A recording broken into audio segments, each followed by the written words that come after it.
Hello बच्चों, my voice अल्फाज में आज प्रस्तुत है एकांकी संचय की चौथी एकांकी सूखी डाली।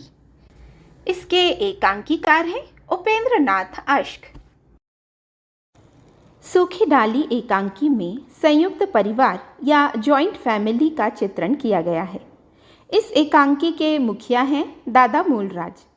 दादा मूलराज ने बड़ी सूझबूझ और बुद्धिमानी से अपने परिवार को एक वट वृक्ष की भांति एकता के सूत्र में बांध रखा है। आइए अब हम एकांकी में आए पात्रों को समझते हैं। परिवार के मुखिया हैं दादा मूलराज, जिनकी आयु है 72 वर्ष या 72 ईयर्स। दादा मूलराज के 3 बेटे हैं, बड़ा बेटा, मंझला बेटा और छोटा बेटा।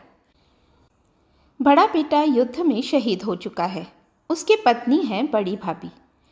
मंझला बेटा, जिसका नाम करमचंद है, उसकी पत्नी है मंझली भाभी। छोटा बेटा, जिसका इस एकांकी में नाम नहीं आया है, उसकी पत्नी है छोटी भाभी। बड़ा बेटा और बड़ी भाभी की बहू है बड़ी बहू। मंझला बेटा और मंझली भाभी की बहू है मंझली बहू। छोटा बेटा और छोटी भाभी के 2 बच्चे हैं, इंदु और परेश। परेश तहसीलदार है और उसका विवाह हो चुका है। उसकी पत्नी का नाम है बेला, जो छोटी बहू है। जगदीश, भाशी और मल्लू दादाजी के ग्रेट ग्रैंड चिल्ड्रन हैं। और भी 2 पात्र इस एकांकी में आते हैं, पारो जो पड़ोसन है और रजवा जो मिश्रानी है। पहला दृश्य। मानव प्रगति के इस युग में जब व्यक्तिगत स्वतंत्रता को अराजकता की हद तक महत्व दिया जाता है और तानाशाही को सभ्य समाज में अत्यंत निंदनीय माना जाता है, यहाँ व्यक्तिगत स्वतंत्रता का अर्थ है पर्सनल फ्रीडम, अराजकता का अर्थ है नॉट टू फॉलो रूल्स और तानाशाही का अर्थ है स्वेच्छाचारिता या डिक्टेटरशिप। दादा मूलराज अपने समस्त कुटुंब को एक यूनिट बनाए, इस पर पूर्ण रूप से अपना प्रभुत्व जमाए, उस महान वट की भांति अटल खड़े हैं, जिसकी लंबी लंबी डालियां उनके आंगन में एक बड़े छाते की भांति धरती को आच्छादित किए हुए अगणित घोंसलों को अपने पत्तों में छिपाए वर्षों से तूफान और आंधियों का सामना किए जा रही हैं। यहाँ प्रभुत्व का अर्थ है कंट्रोल और आच्छादित का अर्थ है कवर। वर्षों इस वट की संगति में रहने के कारण दादा वट की ही भांति महान दिखाई देते हैं। यहाँ वट का अर्थ है बरगद। आयु के 72 वर्ष या 72 ईयर्स देख लेने पर भी उनका शरीर अभी तक नहीं झुका और उनकी सफ़ेद दाढ़ी वट की लंबी लंबी जटाओं की भांति उनकी नाभि को छूती हुई मानो धरती को छूने का प्रण किए हुए है। दादा का बड़ा लड़का 1914 के महायुद्ध में सरकार की ओर से लड़ते लड़ते काम आया था। काम आया था का अर्थ है शहीद हुआ था। इसके बदले में सरकार ने दादा को 1 मुरब्बा ज़मीन दी थी। यहाँ मुरब्बा का अर्थ है ज़मीन का एक मापदंड जो 25 या 25 एकड़ के बराबर होता है। 4840 या 4840 वर्ग गज का 1 एकड़ होता है। इसके बदले में सरकार ने दादा को 1 मुरब्बा ज़मीन दी थी, किंतु दादा सरकार की इस कृपा ही पर संतुष्ट नहीं रहे। अपने साहस, परिश्रम, निष्ठा और दूरदर्शिता से उन्होंने 1 से 10 मुरब्बे बनाए। उनके 2 बेटे और पोते जमीन, फार्म, डेयरी और चीनी के उस कारखाने की काम की देखभाल करते हैं जो उन्होंने हाल ही में अपनी ज़मीन पर लगाया है। सबसे छोटा पोता अभी अभी नायब तहसीलदार होकर इसी कस्बे में लगा है और कुछ ही दिन हुए उसका विवाह लाहौर के एक प्रतिष्ठित तथा संपन्न कुल की सुशिक्षित लड़की से हुआ है।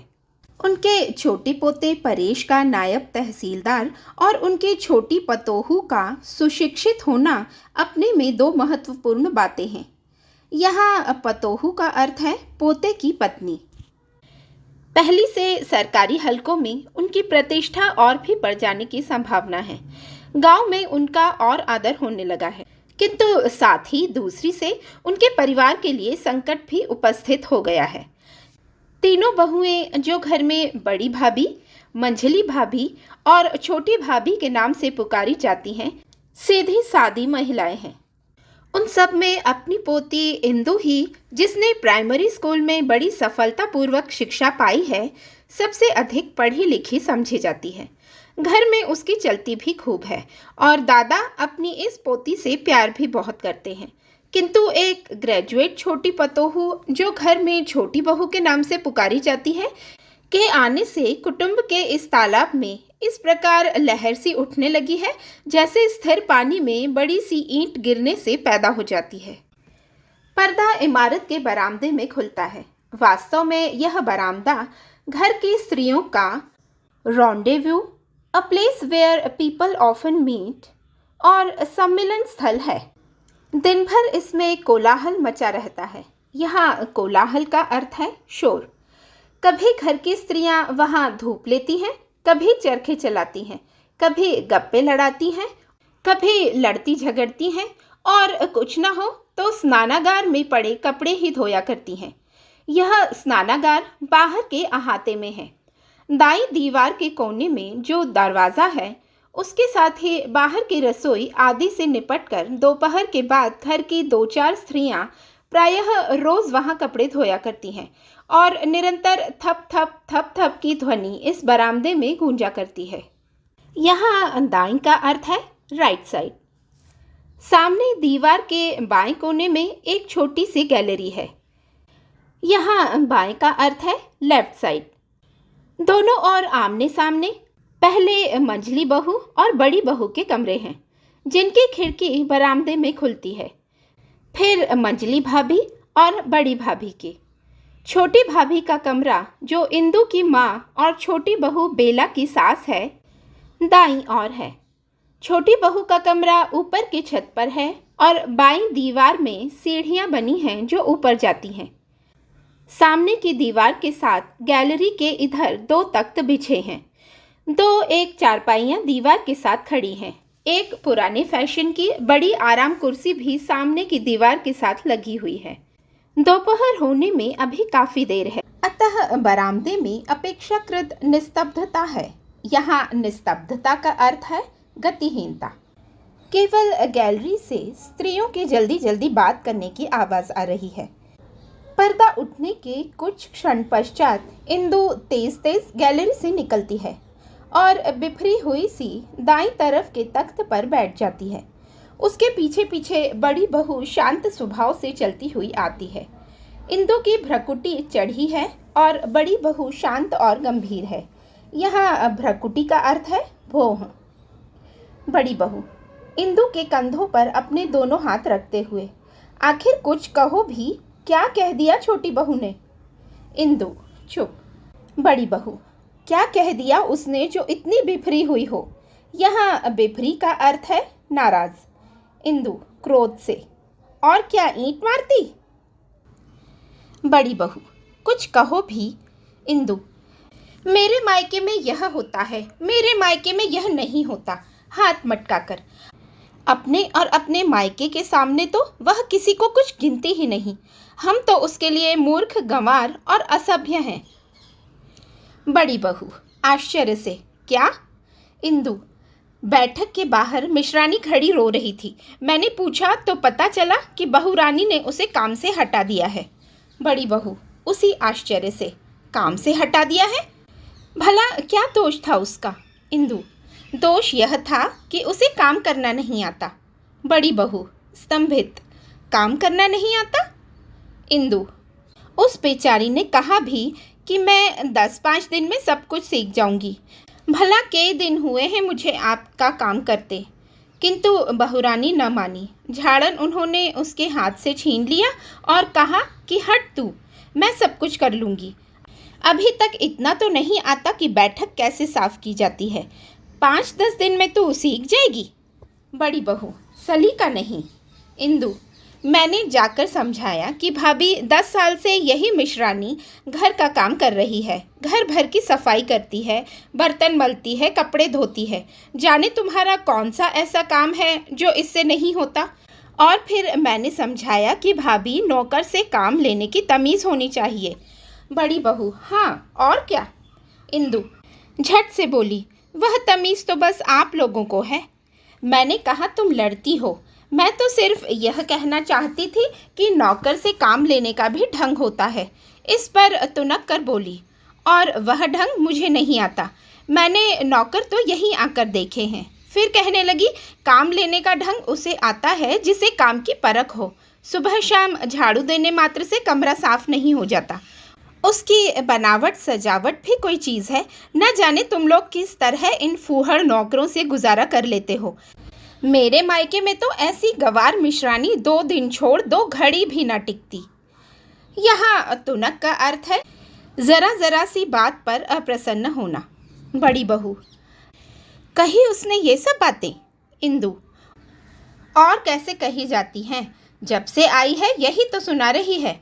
नौकर अच्छे हैं तो उसके मायके में, खाना पीना अच्छा है तो उसके मायके में, कपड़े पहनने का ढंग आता है तो उसके मायके वालों को। हम तो न जाने कैसे जी रहे हैं, नाक भौं चढ़ाकर। यहाँ के लोगों को खाना पीना, पहनना ओढ़ना कुछ भी नहीं आता। हमारे नौकर गंवार, हमारे पड़ोसी गंवार, हम स्वयं गंवार। चकित विस्मित सिर्फ सुनती है। इंदु: मैंने भी कह दिया। क्या बात है भाभी तुम्हारे मायके की? एक नमूना तुम ही जो हो। एक मिश्रानी भी ले आती तो हम गंवार भी उससे सीख लेते। दाईं दीवार के कमरे से छोटी भाभी इंदु की माँ और छोटी बहू बेला की सास प्रवेश करती हैं। उसके पीछे पीछे रजवा है। छोटी भाभी: क्यों इंदु बेटी, क्या बात हुई? यह रजवा रो रही है। कोई कड़वी बात कह दी छोटी बहू ने इसे?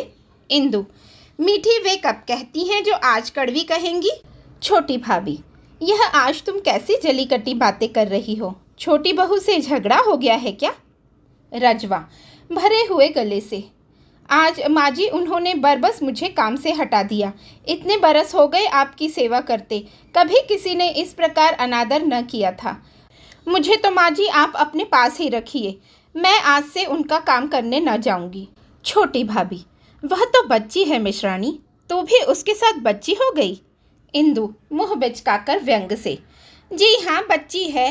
रोटी को चोची कहती है, उसे तो बात ही करनी नहीं आती। क्रोध से: अपने मायके के सामने तो वह किसी को कुछ समझती ही नहीं, और गज भर की जबान।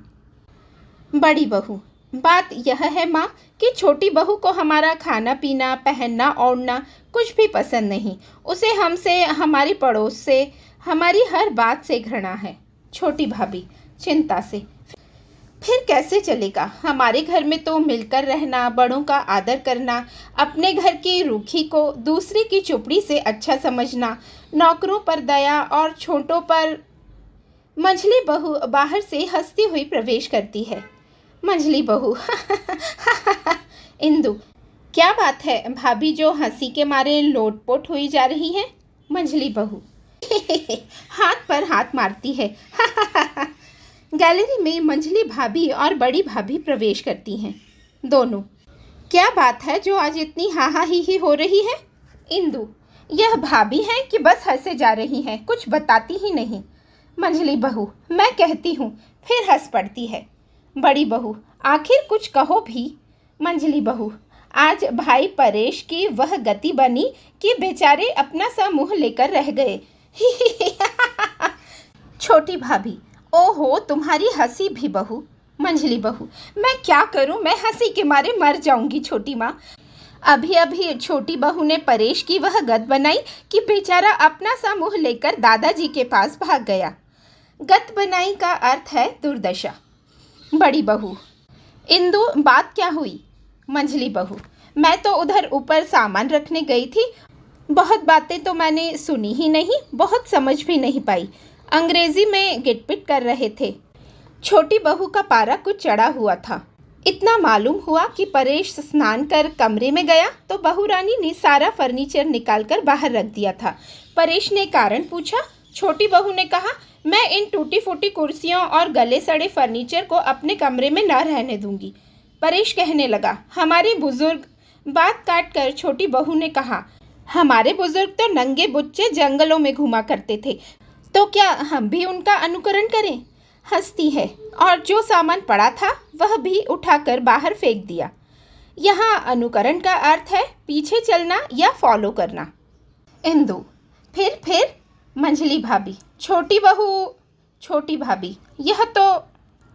मंझली बहू, परेश ने कहा, इस फर्नीचर पर हमारे दादा बैठते थे, पिता बैठते थे, चाचा बैठते थे। उन लोगों को कभी शर्म नहीं आई। उन्होंने कभी फर्नीचर के गले सड़े होने की शिकायत नहीं की। अब यदि मैं इसे रखने पर आपत्ति करूंगा तो दादाजी कहेंगे कि तहसीलदार होते ही लड़के का सिर फिर गया है। हाथ मटका कर ना भाई। मंझली और बड़ी भाभी, हाँ ठीक ही तो कहा परेश ने। छोटी भाभी, परेश मेरा बेटा भला। मंझली बहू, तब बहू ने कहा, तो न कहो, मैं तो इस गले सड़े सामान को कमरे के पास तक न फटकने दूंगी। इस बेडोल फर्नीचर से तो नीचे धरती पर चटाई बिछाकर बैठे रहना अच्छा है। मेरे मायके में? इंदु क्रोध से, बस उसे तो अपने मायके की ही पड़ी रहती है 24 घड़ी। मंझली बहू, और छोटी बहू ने अपने मायके के बड़े बड़े कमरों और उनके बहुमूल्य फर्नीचर का बखान किया। हंसती है, और महाशय परेश की एक भी न चलने दी। बेचारे भीगी बिल्ली बने दादाजी के पास चले गए। हंसती है। दूसरे भी उसके साथ हंसती है। मैं तो चुपके से चली आई। मुंह बिचकाकर। जबान है छोटी बहू की या कतरनी, और फिर अंग्रेजी में जब बोलने लगती है तो कुछ समझ में ही नहीं आता। परेश बेचारा तो अपना समूह लेकर रह जाता है, जाने तहसीलदार कैसे बन गया।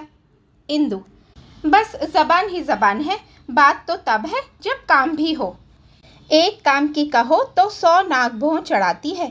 दादाजी ने 4 कपड़े धोने को कहा था, वे तो पड़े गुसल खाने में गल रहे हैं। छोटी भाभी, गुसल खाने में गल रहे हैं तो उठा क्यों न लाई उन्हें? जा भाग कर उठा ला और फटक कर आंगन में डाल दे। मैं बहू को समझा दूंगी। इस तरह कैसे चलेगा? और भी चिंता से, परेश ने समझाया नहीं उसे। इंदु, परेश की तो जैसे वहाँ बड़ी सुनवाई होती है। मंझली बहू, वह मलमल के थान और अबरों की बात याद है ना? अभी तक पड़े हुए हैं, कह कहकर हार गए परेश महाशय। बहू रानी ने हाथ तक न लगाया उन्हें, और वे शर्म के मारे ले जाते नहीं दादाजी के पास। कचहरी में होंगे तहसीलदार, घर में तो अपराधियों से भी गए बीते हो जाते हैं। हंसती है इंदु, और बड़ी बहू भी हंसती है। छोटी भाभी, पर दादाजी के कपड़े? बड़ी भाभी, तुम भी बहन बस, क्या इतना पढ़ लिख कर छोटी बहू कपड़े धोएगी? इंदु, क्यों, उनके हाथ नमक मिट्टी के हैं जो गल जाएंगे। बाहर से दादाजी के हुक्का गुड़गुड़ाने की आवाज़ आती है। छोटी भाभी, तुम चलो इंदु, कपड़े फटक कर अहाते में डाल दो, शायद उन्हें ज़रूरत हो, मांगेंगे तो। मैं बहू को समझा दूंगी। पर्दा गिरता है। दूसरा दृश्य, वही बरामदा, दाईं ओर के तख्त पर बिस्तरा बिछा हुआ है। दाईं ओर का अर्थ है राइट साइड। दीवार के साथ तकिया लगा है। दादा आराम से तकिए के सहारे बैठे हुक्का पी रहे हैं। उनका मंझला लड़का करमचंद पास बैठा उनके पांव दबा रहा है। मंझला लड़का करमचंद यानी यह दादा का दूसरा लड़का है। हुक्का पीते पीते बच्चों को बाहर अहाते में खेलते हुए देख रहे हैं। स्नान गृह से नल के जल्दी जल्दी चलने की आवाज़ आ रही है। शायद कोई बच्चा उसे चला रहा है। करमचंद की भ्रकुटी तन गई है। पर्दा उठने के कुछ क्षण बाद तक नल के चलने और हुक्के के गुड़गुड़ाने की आवाज़ आती रहती है। फिर करमचंद क्रोध से, बस करो जगदीश, क्या खटखट लगा रखी है, ज़रा आराम करने दो, अभी अभी खाना खाकर बैठे हैं कि तुम। दादा हुक्के की नली को हटाकर उधर देखते हुए, नहीं नहीं, खेलने दो बच्चों को। फिर हुक्का गुड़गुड़ाते हैं। बच्चे हंसते हैं। वट की पूरी डाली लाकर आंगन में लगा दी और उसे पानी दे रहे हैं। हंसते हैं। नहीं जानते कि पेड़ से टूटी डाली जल देने से नहीं पनपती। हुक्का गुड़गुड़ाते हैं। फिर नली छोड़कर करमचंद से, मैं कहा करता हूँ ना बेटा कि एक बार वृक्ष से जो डाली टूट गई उसे लाख पानी दो, उसमें वह सरसता नहीं आएगी, और हमेशा यह परिवार बरगद के इस महान पेड़ की भांति है। करमचंद, लेकिन शायद अब इस पेड़ से एक डाली टूटकर अलग हो जाए। दादा चिंता से, क्या कहते हो? कौन अलग हो रहा है? करमचंद, शायद छोटा अलग हो जाए। दादा, परेश, पर क्यों? उसे क्या कष्ट है? करमचंद, कष्ट उसे तो नहीं, छोटी बहू को है। यहाँ यह ध्यान रखिए कि करमचंद दादा मूलराज का दूसरा या मंझला बेटा है और परेश दादा के तीसरे या छोटे बेटे और छोटी भाभी का बेटा है और दादा मूलराज का पोता है। दादा, मुझे किसी ने बताया तक नहीं। यदि कोई शिकायत थी तो उसे मिटा देना चाहिए था। हल्की सी खरोंच भी यदि उस पर तत्काल दवाई न लगा दी जाए बढ़कर एक बड़ा घाव बन जाती है और वही घाव नासूर हो जाता है। फिर लाख मरहम लगाओ, ठीक नहीं होता। यहाँ नासूर का अर्थ है ऐसा घाव जिसमें से बार बार मवाद निकलता रहे तथा जो कभी भरता नहीं। करमचंद, मैं अच्छी तरह से तो नहीं जानता, पर जहाँ तक मेरा विचार है छोटी बहू के मन में दर्प की मात्रा ज़रूरत से कुछ ज़्यादा है। यहाँ दर्प का अर्थ है घमंड। मैंने वह मलमल के थान और रज़ाई के अबरे लाकर दिए थे ना, और सबने तो रख लिए, पर सुना है कि छोटी बहू को पसंद नहीं आए। अपने मायके घराने को शायद वह इस घराने से बड़ा समझती है और इस घर को घृणा की दृष्टि से देखती है। दादा, बेटा, बड़प्पन बाहर की वस्तु नहीं, बड़प्पन तो मन का होना चाहिए। और फिर बेटा, घृणा को घृणा से नहीं मिटाया जा सकता। बहू तभी पृथक होना चाहेगी जब उसे घृणा के बदले घृणा दी जाएगी। यहाँ पृथक का अर्थ है अलग। लेकिन यदि उसे घृणा के बदले स्नेह मिले तो उसकी समस्त घृणा धुंधली पड़कर लुप्त हो जाएगी। हुक्का गुड़गुड़ाते हैं। और महानता भी बेटा किसी से मनवाई नहीं जा सकती, अपने व्यवहार से अनुभव कराई जा सकती है। ठूंठा वृक्ष आकाश को छूने पर भी अपने महानता का सिक्का हमारे दिलों पर उस समय तक नहीं बैठा सकता जब तक अपनी शाखाओं में वह ऐसे पत्ते नहीं लाता जिनके शीतल सुखद छाया मन के समस्त ताप को हर ले और जिसके फूलों की भीनी भीनी सुगंध हमारे प्राणों में पुलक भर दे। भाशी बाहर से, दादाजी, मल्लू और जगदीश ने मेरा वट का पेड़ उखाड़ दिया। मल्लू से लड़ते हुए चीख चीख कर, क्यों उखाड़ा तूने मेरा पेड़, क्यों उखाड़ा? दादा, पेड़? हंसते हैं। बच्चे हंसते हैं। ठहरो भाशी, लड़ो मत बेटा। जाना करमचंद, ज़रा हटाना इन दोनों को। करमचंद जाता है। दादा फिर हुक्के की नली मुंह से लगा लेते हैं। परेश नीची नज़र किए प्रवेश करता है। दादा, आओ बेटा परेश, वह मैंने एक दो कपड़े भेजे थे ना, तनिक देखना बहू ने उन्हें धो डाला या नहीं। धो डाले हों तो ले आओ ज़रा, मैं फिर तुमसे बात करूँगा। परेश, मैं लज्जित। दादा, नहीं धुले तो फिर धुल जाएंगे बेटा। आओ इधर बैठो मेरे पास, मैं तो तुम्हें बुलाने ही वाला था। आओ आओ, इधर आकर बैठो। फिर हुक्का गुड़गुड़ाने लगते हैं। परेश चुपचाप आकर दादा के पास बैठ जाता है। दादा हुक्का गुड़गुड़ाना छोड़कर, मुझे करमचंद से अभी पता चला कि तुम्हारी बहू को रज़ाई के अबरे और मलमल का थान पसंद नहीं आए। यहाँ अबरे का अर्थ है ऊपर का पल्ला और थान का अर्थ है बंधी हुई लंबाई के कपड़े का बड़ा टुकड़ा। तुम्हारे ताऊ ठहरे पुराने समय के आदमी, वे नए फैशन की चीज़ें खरीदना क्या जाने। तभी तो मैं कहता हूँ कि छोटी बहू को बाजार ले जाओ, वह स्वयं अपनी पसंद की चीज़ें ले आएगी। यहाँ ताऊ कौन है, यह आपको समझ में आया? करमचंद, वे परेश के पिताजी के बड़े भाई हैं, इसलिए वे परेश के ताऊ हैं। परेश, जी।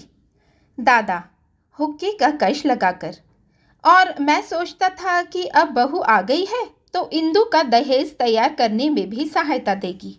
परेश, जी मैं इसलिए आया था। दादा, हाँ हाँ कहो, क्यों झिझकते हो? परेश, जी बात यह है कि इस घर में बेला का मन नहीं लगता। दादा, इतनी जल्दी उसका मन कैसे लग सकता है बेटा, अभी कै दिन हुए हैं उसे आए। और फिर बेटा मन लगता नहीं, लगाया जाता है। परेश, वह मन लगाती ही नहीं। दादा, तो हमें उसका मन लगाना चाहिए। वह एक बड़े घर से आई है, अपने पिता की इकलौती बेटी है, कभी नाते रिश्तेदारों में नहीं रही। इस भीड़-भाड़ में वह घबराती होगी। हम सब मिलकर इस घर में उसका मन लगाएंगे। परेश, उसे कोई पसंद नहीं करता, सब उसके निंदा करते हैं।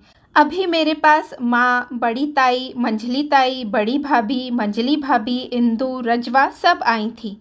सब उसकी शिकायत करती थी, ताने देती थी कि तू उसके हाथ बिक गया है, तू उसे कुछ नहीं समझाता। और उधर वह उन सब से दुखी है। कहती है सब मेरा अपमान करती हैं, सब मेरी हंसी उड़ाती हैं, मेरा समय नष्ट करती हैं। मैं ऐसा महसूस करती हूँ जैसे मैं परायों में आ गई हूँ। अपना एक भी उसे दिखाई नहीं देता। आप मेरी माने तो। दादा, हाँ हाँ कहो। परेश, बात यह है कि वह आज़ादी चाहती है।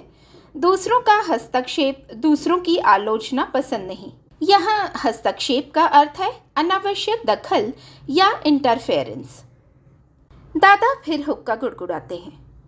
वे समझती हैं वह छोटी बहू है, इसलिए सब उसकी आलोचना करना, उसे आदेश देना अपना कर्तव्य समझती हैं। दादा सिर्फ हुक्का गुड़गुड़ाते हैं। और वह अपनी पृथक गृहस्थी बसाना चाहती है, जहां उसे कोई रोकने वाला ना हो, जहां वह स्वेच्छापूर्वक अपना जीवन बिता सके। यहाँ स्वेच्छापूर्वक का अर्थ है अपनी इच्छा से। वह चाहती है कि यदि बाग वाला मकान उसे मिल जाए तो वह सुख और शांति से रहे। मैं तो हमेशा यहाँ बना न रहूँगा। कुछ ही दिनों की बात है, मेरी तब्दीली हो जाएगी। यहाँ तब्दीली का अर्थ है बदली या ट्रांसफ़र। उतने दिन को यदि आप बाग वाले मकान का प्रबंध कर दें। उसकी सारी उद्विग्नता, अन्यमनस्कता और तिलमिलाहट से उसकी यही इच्छा काम करती है। यहाँ उद्विग्नता का अर्थ है क्रोध, गुस्सा या एंगर। अन्यमनस्कता का अर्थ है, अन्य का अर्थ है दूसरा, अन्यमनस्कता का अर्थ है दूसरी चीज़ों में मन न लगना। तिलमिलाहट का अर्थ है बेचैनी। इस पूरे वाक्य या सेंटेंस का अर्थ है उसका सारा क्रोध, दूसरी चीज़ों में मन न लगना और बेचैनी के कारण ही उसकी अलग होने की इच्छा होती है। अब मैं उसे कैसे समझाऊं? दादा कुछ क्षण हुक्का गुड़गुड़ाते हैं, फिर खांसते हैं। यूं तो इस झंझट से छुटकारा पाने का सरल उपाय यही है कि तुम्हें बाग वाला मकान दे दिया जाए। वह पड़ा भी बेकार है और अभी मैं उससे किसी तरह का भी काम लेने का इरादा नहीं रखता। पर तुम जानते हो बेटा, मेरे जीते जी यह असंभव है। फिर हुक्का गुड़गुड़ाते हैं। मैं जब अपने परिवार का ध्यान करता हूँ तो मेरे सामने वट का महान पेड़ घूम जाता है, खासकर शाखाओं, पत्तों, फूलों, फलों से भरा हुआ। हुक्के के एक दो कश लगाते हैं और फिर मेरी आंखों के सामने इस महान वृक्ष की कलियां टूटने लगती हैं और वह केवल ठूंठ रह जाता है। यहाँ ठूंठ का अर्थ है ऐसा वृक्ष जिसमें ना पत्ते हों ना फूल। स्वर धीमा जैसे अपने आप से कह रहे हैं और मैं सिहर उठता हूँ। यहाँ सिहर का अर्थ है रोमांचित होना या डर के कारण कांप उठना। ना बेटा, मैं अपने जीते जी यह सब ना होने दूंगा। तुम चिंता ना करो, मैं सबको समझा दूंगा। घर में किसी को तुम्हारी पत्नी का तिरस्कार करने का साहस न होगा। यहाँ तिरस्कार का अर्थ है उपेक्षा या अनादर। कोई उसका समय नष्ट न करेगा। ईश्वर की कृपा से हमारे घर सुशिक्षित सुसंस्कृत बहू आई है, तो क्या हम अपनी मूर्खता से उसे तंग कर देंगे? तुम जाओ बेटा, किसी प्रकार की चिंता को मन में स्थान न दो। मैं कोई ना कोई उपाय ढूंढ लूँगा। तुम विश्वास रखो, वह अपने आप को परायों से घिरी अनुभव न करेगी। उसे वही आदर सत्कार मिलेगा जो उसे अपने घर में प्राप्त था। परेश, जैसा आप उचित समझें। दादा, और देखो, तुम स्वयं भी इस बात का ध्यान रखना, तुम्हारी किसी बात से उसका मन न दुखे। कोई भी ऐसी बात न करो जिसे वह अपना अपमान समझे। परेश चलने को होता है और तुम उसे साथ ले जाकर नगर से सब चीज़ें खरीद लाओ। शेष की चिंता तुम न करो, मैं कोई न कोई रास्ता अवश्य निकाल दूंगा। परेश, जैसी आपकी इच्छा। चला जाता है। दादा फिर हुक्का गुड़गुड़ाने लगते हैं। हुक्के के कश लंबे हैं जो इस बात के साक्षी हैं कि दादा हुक्का पीने के साथ साथ सोच भी रहे हैं। दादा, जैसे अचानक उन्हें कुछ याद आ गया हो। रजवा, रजवा। फिर हुक्का गुड़गुड़ाते हैं। रजवा नहीं आती। फिर आवाज़ देते हैं, रजवा, रजवा। रजवा दूर से, जी आई, भागती हुई सी प्रवेश करती है। दादा, छोटी बहू के अतिरिक्त सबको मेरे कमरे में भेज दो। कहो कि सब काम छोड़कर मेरे पास आएं। रजवा जाने लगती है। और सुनो, कोई ना रहे, सबसे कहना कुछ क्षण के लिए अवश्य यहाँ आएं। रजवा, जी मैं अभी जाकर सबसे कह देती हूँ। रजवा चली जाती है। दादा फिर हुक्का गुड़गुड़ाने लगते हैं। नल से किसी के कपड़े धोने की आवाज़ आने लगती है। दादा और भी लंबे लंबे कश लेते हैं। धीरे धीरे कुटुंब के प्राणी आने लगते हैं। बालक और युवक तख्तों और चारपाइयों पर बैठते हैं और स्त्रियां बरामदे के फर्श पर। रजवा उनके बैठने के लिए मोढ़े और चटाइयाँ लाकर बिछा देती है। सूखी डाली की आगे की कहानी हम सेकंड पार्ट में सुनेंगे। एकांकी संचय की चौथी एकांकी सूखी डाली का सेकंड पार्ट, जिसके एकांकीकार हैं उपेंद्र नाथ अश्क। दादा, हुक्का पीना छोड़कर इंदु कहाँ है, वह नहीं दिखती। फिर हुक्का गुड़गुड़ाने लगते हैं और एक नज़र सबको देखते हैं। रजवा स्नानागृह को जाने वाले दरवाजे में जाकर इंदु को आवाज़ देती है। कपड़े धोने का स्वर जो इस बीच में निरंतर आता रहा है सहसा बंद हो जाता है।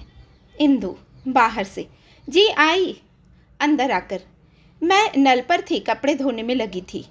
दादा एक कश खींचकर, बैठो बेटा। एक दो क्षण तक हुक्का गुड़गुड़ाते हैं। मैंने आज तुम सबको एक विशेष अभिप्राय से बुलाया है। मुझे यह सुनकर बड़ा दुख हुआ कि छोटी बहू का मन यहाँ नहीं लगता। इंदु, दादाजी। दादा, इंदु बेटा, मुझे अपनी बात कह लेने दो। मुझे यह जानकर बड़ा दुख हुआ कि छोटी बहू का मन यहाँ नहीं लगा। दोष उसका नहीं, दोष हमारा है। वह एक बड़े घर की बेटी है, अत्यधिक पढ़ी लिखी है, सबसे आदर पाती है और राज करती है। यहाँ वह केवल छोटी बहू है। यहाँ उसे हर एक का आदर करना पड़ता है, हर एक से दबना पड़ता है, हर एक का आदेश मानना पड़ता है। यहाँ उसका व्यक्तित्व दब कर रह गया है। मुझे यह बात पसंद नहीं। कुछ क्षण हुक्का गुड़गुड़ाते हैं। बेटा, बड़ा वास्तव में कोई उम्र से या दर्जे से नहीं होता। बड़ा तो बुद्धि में होता है, योग्यता से होता है। छोटी बहू उम्र में ना सही, अक्ल से हम सब से निश्चय ही बड़ी है। हमें चाहिए कि उसकी बुद्धि से, उसकी योग्यता से लाभ उठाएं। मेरी इच्छा है कि उसे यहाँ वही आदर सत्कार मिले जो उसे अपने घर में प्राप्त था। सब उसका कहना माने, उससे परामर्श लें, और मैं प्रसन्न होऊंगा यदि उसका काम भी तुम लोग आपस में बांट लो और उसे पढ़ने लिखने का अधिक अवसर दो। उसे अनुभव ही ना हो कि वह किसी दूसरे घर में है, किसी दूसरे वातावरण में आ गई है। फिर कुछ क्षण हुक्का गुड़गुड़ाते हैं। फिर, बेटा, यह कुटुंब एक महान वृक्ष है। हम सब उसकी डालियां हैं। डालियों से ही पेड़ पेड़ है, और डालियां छोटी हो चाहे बड़ी, सब उसकी छाया को बढ़ाती हैं। मैं नहीं चाहता कोई डाली उससे टूटकर पृथक हो जाए। तुम सदैव मेरा कहा मानते रहे हो, बस यही बात मैं कहना चाहता हूँ। यदि मैंने सुन लिया किसी ने छोटी बहू का निरादर किया है, उसकी हंसी उड़ाई है या उसका समय नष्ट किया है, तो इस घर से मेरा नाता सदा के लिए टूट जाएगा। अब तुम सब जा सकते हो। फिर हुक्का गुड़गुड़ाते हैं। सब धीरे धीरे जाने लगते हैं। इंदु बेटा और मंझली बहू, तुम ज़रा बैठो। दोनों के अतिरिक्त शेष सब चले जाते हैं। मंझली बहू, तुम अपनी हंसी को उन लोगों तक ही सीमित रखो बेटा जो उसे सहन कर सकते हैं। बाहर के लोगों पर घर में बैठकर हंसा जा सकता है, किंतु घर के लोगों को तब तक हंसी का निशाना बनाना ठीक नहीं जब तक वे पूर्णतया घर का अंग न बन जाएं। और इंदु बेटा, तेरी छोटी भाभी बड़ी बुद्धिमती, सुशिक्षित और सुसंस्कृत है। तुझे उसकी हंसी उड़ाने, उससे लड़ने झगड़ने के बदले उसका आदर करना चाहिए, उससे ज्ञानार्जन करना चाहिए। यहाँ ज्ञानार्जन का अर्थ है ज्ञान प्राप्त करना। तुम दोनों को मैं इस विषय में विशेषकर सावधान रहने का आदेश देता हूँ। फिर हुक्का गुड़गुड़ाने लगते हैं। फिर क्षण भर बाद, अब तुम जाओ और देखो फिर मुझे शिकायत का अवसर न मिले। गला भर आता है। यही मेरी आकांक्षा है कि सब डालियां साथ साथ फलें फूलें, जीवन की सुखद शीतल वायु के स्पर्श से झूमें और सरसराएं। विटप से अलग होने वाली डाली की कल्पना ही मुझे सिहरा देती है। फिर हुक्का गुड़गुड़ाने लगते हैं। यहाँ विटप का अर्थ है वृक्ष। इंदु, हमें क्षमा कीजिए दादाजी, हमारी ओर से आपको कभी शिकायत का अवसर न मिलेगा। दोनों चली जाती हैं। दादा कुछ देर हुक्का गुड़गुड़ाते हैं, फिर बाहर खेलते हुए बच्चों को आवाज़ देते हैं। दादा, भाशी, मल्लू, जगदीश, आओ, आज तुम्हें एक कहानी सुनावें, बरगद का पेड़ और उसके बच्चों की। भाशी दरवाजे से झांक कर, हम सुन चुके हैं, हम नहीं आते, हर बार वही कहानी। मल्लू, चांद राजा तारा राजा की कहानी सुनाओ तो आए, हर बार वही कहानी। नकल उतार कर, एक था बरगद का पेड़। दादा हंसते हैं, यही कहानी तो कुटुंब का, समाज का, राष्ट्र का निर्माण करती है। यही तो जीवन को सुदृढ़, विशाल और महान बनाती है। फिर हुक्का गुड़गुड़ाने लगते हैं। पर्दा गिरता है। तीसरा दृश्य, वही बरामदा, दोनों तख्त पूर्ववत खिड़कियों के बराबर रखे हुए हैं और दो चारपाइयाँ वैसे ही दीवार के साथ लगी खड़ी हैं। हाँ, कुर्सी मध्य में आ गई है। ज्ञात होता है कि इस पर छोटी बहू बेला बैठी धूप सेक रही थी, किंतु पर्दा उठने पर वह आकुलता से बरामदे में घूमती हुई दिखाई देती है। एक हाथ में पुस्तक है, मानो पढ़ते पढ़ते कोई विचार आ जाने से उठकर घूमने लगी हो। यहाँ आकुलता का अर्थ है बेचैनी। बेला अपने आप से, मैं किन लोगों में आ गई हूँ? ये कैसे लोग हैं? कुछ भी तो समझ नहीं सकी। आज कुछ है, कल कुछ। पल में तोला, पल में माशा, इनका कुछ भी तो पता नहीं चलता।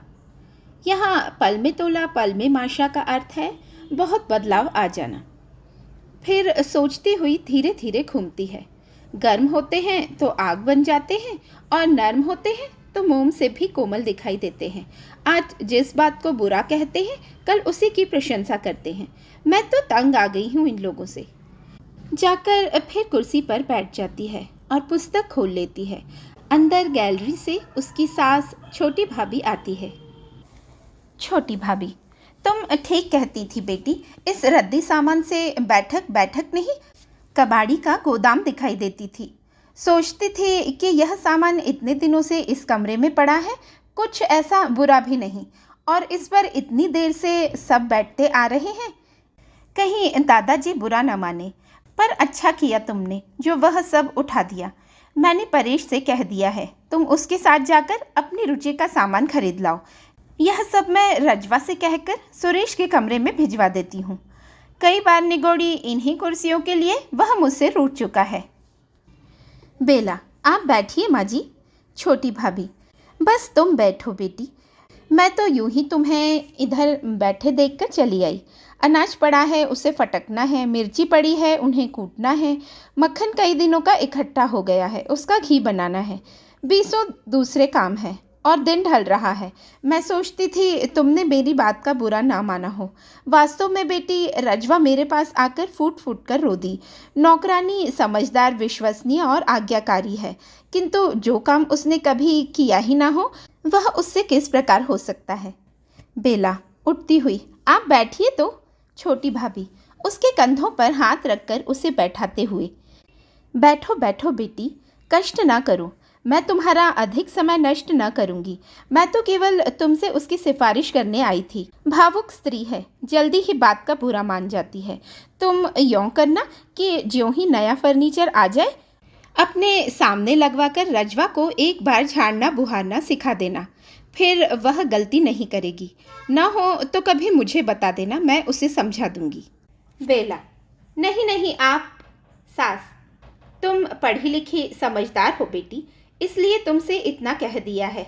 यूँ तुम ना चाहो तो कोई दूसरा प्रबंध हो जाएगा। तुम इस बात की तनिक भी चिंता न करो। चलने को उद्यत होती है। बेला, आप बैठिए तो सही। सास, नहीं नहीं, तुम अपना पढ़ो, मैं वृथा तुम्हारा समय नष्ट न करूंगी। यहाँ वृथा का अर्थ है बेकार। चली जाती है। बेला पुस्तक बंद करके लंबी सांस लेती हुई जैसे अपने आप से, इन लोगों को कुछ भी तो समझ नहीं पाती। ये माँ जी एकदम कैसे बदल गई। अभी परसों मुझे इसी रजवा के लिए डांट रही थी। इनका कुछ भी तो पता नहीं चलता। फिर पढ़ने लगती है। बड़ी बहू और मंजली भाभी बाहर के दरवाजे से प्रवेश करती हैं। मंजली भाभी, क्यों बेटी, अब रजवा कुछ काम सीख गई है या नहीं? ज़रा हंसती है। बुढ़िया है तो सयानी। बड़ी बहू, आपने इंदु से ठीक ही कहा था, हमें वास्तव में काम की परख नहीं, पर अब। बेला, आइए इधर बैठिए, चारपाई सरका लीजिए। मंजली भाभी वैसे ही खड़े खड़े, मैंने एक अनुभवी नौकरानी खोज लाने के लिए कह दिया है, जो नए फैशन के बड़े घरों में काम कर चुकी हो। वास्तव में बहू, दादाजी पुराने नौकरों के हक में हैं। दयानतदार होते हैं और विश्वसनीय। यहाँ दयानतदार का अर्थ है ईमानदार, सच्चा। हमारे पास पीढ़ी दर पीढ़ी काम करते आ रहे हैं। इस रजवा की सास भी यही काम करती थी, अब रजवा की बहू भी यही करती है। बड़ी बहू, मैं कहती हूँ बहन जी, आप रजवा की बहू को ही अपने पास क्यों नहीं रख लेती? उसकी उम्र भी कम है और काम भी जल्दी सीख जाएगी। बेला अन्य मनस्क सी, नहीं, नए नौकर की आवश्यकता नहीं, रजवा काम सीख जाएगी। कुछ चिढ़कर, पर आप खड़ी क्यों हैं? मंजली भाभी, हम तुम्हारा हर्ज न करेंगी। बेला और भी चिढ़कर, मेरा कुछ हर्ज नहीं होता। बड़ी बहू, हम आपसे छोटी हैं, वर्ग में भी और बुद्धि में भी। बेला रुआसी आवाज़ में, आप मुझे क्यों कांटों में घसीटती हैं? आप मेरे साथ क्यों परायों का सा व्यवहार करती हैं? उठ खड़ी होती है। बड़ी बहू, बैठिए बैठिए। मंजली भाभी, आप भी बैठिए। बेला, मैं चलती हूँ। रुलाई को रोक कर आंखों पर रुमाल रखे जल्दी जल्दी चली जाती है। मंजली भाभी जैसे अपने आप से, परायों का सा? बाहर से मंजली बहू के कह कहे की आवाज़ आती है।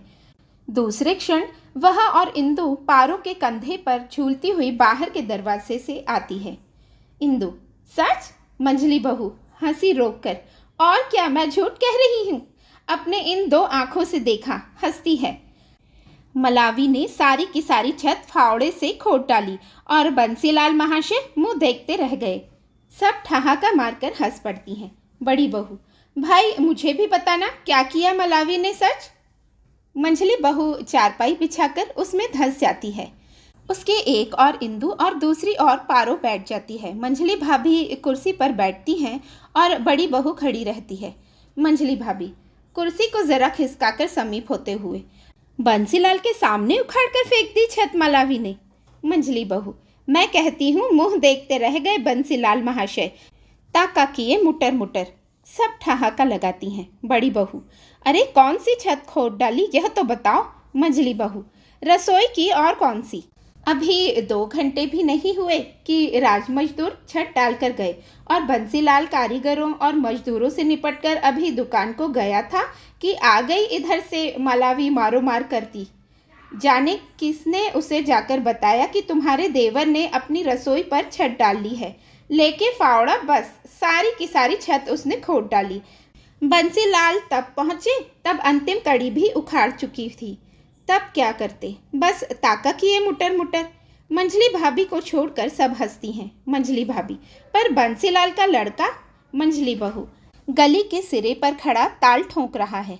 जंघा पर हाथ मारकर बताती है कैसे ताल ठोंक रहा है।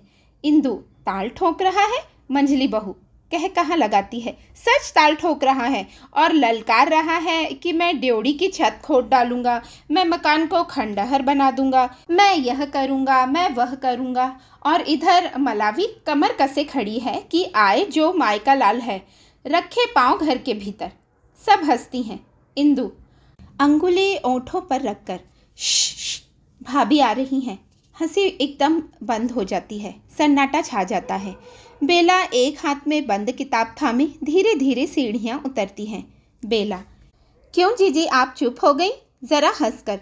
किस बात पर कह कह लगाए जा रहे हैं? मंझली भाभी कुर्सी से उठकर यूं ही हंस रही थी। आओ इधर कुर्सी पर बैठो।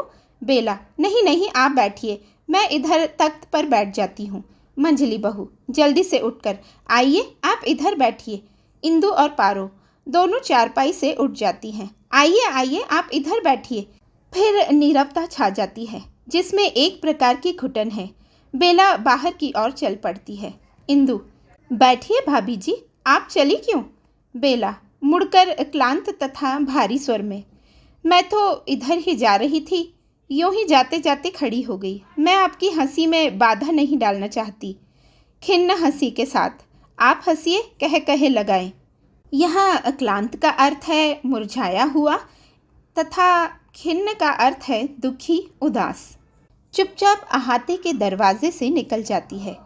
मंझली बहू, मैं कहती थी ना इस और ना आओ, मेरी मोई आदत हुई हंसने की। यहाँ मोई आदत का अर्थ है बुरी आदत। इंदु, अब एक यही स्थान था बैठने को। मंझली बहू, हम हंसती हैं तो हंसती हैं दिल से, और छोटी बहू के अध्ययन में बाधा पड़ती है। यहाँ अध्ययन का अर्थ है पढ़ाई। मैं कहती हूँ दादाजी को यदि पता चल गया कि हमारे यहाँ बैठने से छोटी बहू के पढ़ने में खलल आया तो वे। इंदु, किंतु यही एक जगह थी पर्दे वाली। मंझली बहू, तुम भूल गई, हमें ही तो दादाजी ने खास तौर पर सतर्क रहने को कहा था। कह कहा लगाकर हंस पड़ती है। मैं कहती हूँ चलो मेरे कमरे में। इंदु, मुझे तो दादाजी के कपड़े धोने हैं, मैं चली। जल्दी जल्दी बाहर की ओर चली जाती है। मंझली भाभी, ठीक है, तुम लोग अब यहाँ इतना ना बैठा करो। बड़ी बहू से, हम तो गोदाम में जा रही थी, चलो गेहूँ छटवा लें। छोटी बहू तो कब की गई हुई हैं, फिर तो अंत हो जाएगा दिन और महरिया चली जाएगी।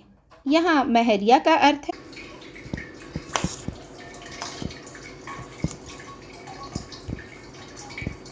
छोटी बहू तो कब की गई हुई हैं, फिर तो अंत हो जाएगा दिन और महरिया चली जाएगी। बड़ी बहू, मैं तो फंस गई मंझली की बातों में, चली चलो। दोनों चली जाती हैं। मंझली बहू, मैं कहती हूँ पारो चल मेरे कमरे में, यहाँ चलकर बैठ। पारो, मुझे तो जाना है भाभी, लल्ला आ गया होगा, ना मिली तो चिल्लाएगा। मंझली बहू अपने आप से, यह छोटी बहू तो बाज सी आकर सबको डरा गई। यहाँ बाज का अर्थ है बड़ी जाति का गिद्ध। हंसती हैं। बाहर से बड़ी भाभी आती हुई दिखाई देती हैं। भागकर उसके पास जाती है। मंझली बहू, सुनी तुमने मलावी की बात? खोद डाली उसने सारी की सारी छत, कह कहा लगाती है। बड़ी भाभी, मलावी ने छत खोद डाली? मंझली बहू उसे अपने साथ लेकर कमरे की ओर जाती हुई, हाँ हाँ अभी राज मजदूर छत बनाकर गए थे कि आ गई मलावी मारो मार करती। बड़ी भाभी, पर। मंझली बहू, चलो मेरे कमरे में, वहाँ चलकर सब बताती हूँ। यहाँ तो छोटी बहू की पढ़ाई में बाधा पड़ती है। उसे साथ लेकर अपने कमरे की ओर चली जाती है। बाहर परेश और बेला बातें करते हैं। बेला आर्द्र कंठ से, आप मुझे मेरे मायके भेज दीजिए। मुझे ऐसा लगता है जैसे मैं अपरिचितों में आ गई हूँ। कोई मुझे नहीं समझता, किसी को मैं नहीं समझती। परेश, आखिर बात क्या है, कुछ कहो भी। बेला, मैं जाती हूँ तो सब खड़ी हो जाती हैं, बड़ी भाभी, मंझली भाभी और माँ जी तक। मेरे सामने कोई हंसता नहीं, कोई मुझसे अधिक समय तक बात नहीं करना चाहता। सब मुझसे ऐसे डरती हैं जैसे मुर्गी के बच्चे बाज से। अभी अभी सब हंस रही थी, ठहाके पर ठहाके मार रही थी। मैं गई तो सब ऐसे सन्न रह गई जैसे भरी सभा में किसी ने चुप की सीटी बजा दी हो। परेश, पर इसमें। बेला, और कोई मुझे काम को हाथ लगाने नहीं देता। तनिक सा भी काम करने लगूं तो सब भागी आती हैं। सब मेरा इस प्रकार आदर करती हैं मानो मैं ही इस घर में सबसे बड़ी हूँ। परेश, मैं नहीं समझता तुम क्या कहती हो। तुम्हें शिकायत थी कोई तुम्हारा आदर नहीं करता, अब सब तुम्हारा आदर करते हैं। तुम्हें शिकायत थी कि तुम्हें सबसे दबना पड़ता है, अब सब तुमसे दबते हैं। तुम्हें शिकायत थी कि तुम सबका काम करती हो, अब सब तुम्हारा काम करते हैं। आदर, सत्कार, आराम, ना जाने तुम क्या चाहती हो। तेजी से सीढ़ियां चढ़ जाता है। बेला निढाल होकर कुर्सी में धंस जाती है। यहाँ निढाल का अर्थ है बहुत थकी हुई। ना जाने मैं क्या चाहती हूँ, सिसकने लगती है। ना जाने मैं क्या चाहती हूँ, पर मैं इतना जानती हूँ कि मैं यह सब आदर, सत्कार, सुख, आराम नहीं चाहती। बाहों में मुंह छिपा कर सिसकती है। इंदु हाथ में कुछ मैले कपड़े लिए हुए बाहर के दरवाजे से प्रवेश करती है। इंदु, भाभी जी। बेला उसी प्रकार चुप बैठी रहती है। इंदु बेला के कंधे को हिलाकर, भाभी जी, भाभी जी। बेला मुंह ऊपर उठाती है। इंदु, हैं भाभी जी, आप तो रो रही हैं। बेला आंखें पोंछकर, नहीं, मैं रो नहीं रही, पर इंदु, परमात्मा के लिए मुझे जी जी करके ना बुलाया करो। इंदु, तो भला यह कैसे हो सकता है? आप मुझसे बड़ी हैं और फिर आप मुझसे कहीं अधिक पढ़ी लिखी हैं। बेला, पहले तो तू मुझे यूं जीजी करके नहीं बुलाया करती थी। इंदु, मैं तो मूर्ख ठहरी भाभी जी, दादाजी ने कहा था। बेला सहसा चौंक कर, दादाजी ने क्या कहा था? इंदु, उन्होंने सबको समझाया था कि घर में सबको आपका आदर करना चाहिए। बेला, किंतु उन्होंने यह सब क्यों कहा? मैंने तो कभी उनसे इसकी शिकायत नहीं की। इंदु, शायद छोटे भैया ने उनसे कहा था कि आपका जी यहाँ नहीं लगता, आप बाग वाले। बेला, ओह, यह बात है। इंदु, दादाजी और सब सह सकते हैं, किसी का पृथक होना नहीं सह सकते। हम सब एक महान पेड़ की डालियां हैं, वे कहा करते हैं, और इससे पहले कि कोई डाली टूटकर अलग हो, मैं भी इस घर से अलग हो जाऊंगा। और उन्होंने हम सबको समझाया कि हम आपका आदर करें और काम करें व आपको पढ़ने पढ़ाने का समय दें। बेला, पर मैं तो आदर नहीं चाहती और मैं तुम सबके साथ मिलकर काम करना चाहती हूँ। इंदु, यह कैसे हो सकता है भाभी जी? बेला दीर्घ निःश्वास छोड़ती हुई, यहाँ निःश्वास का अर्थ है गहरी सांस। आप लोगों ने मुझे कितना गलत समझा और मैंने आप लोगों को कितना।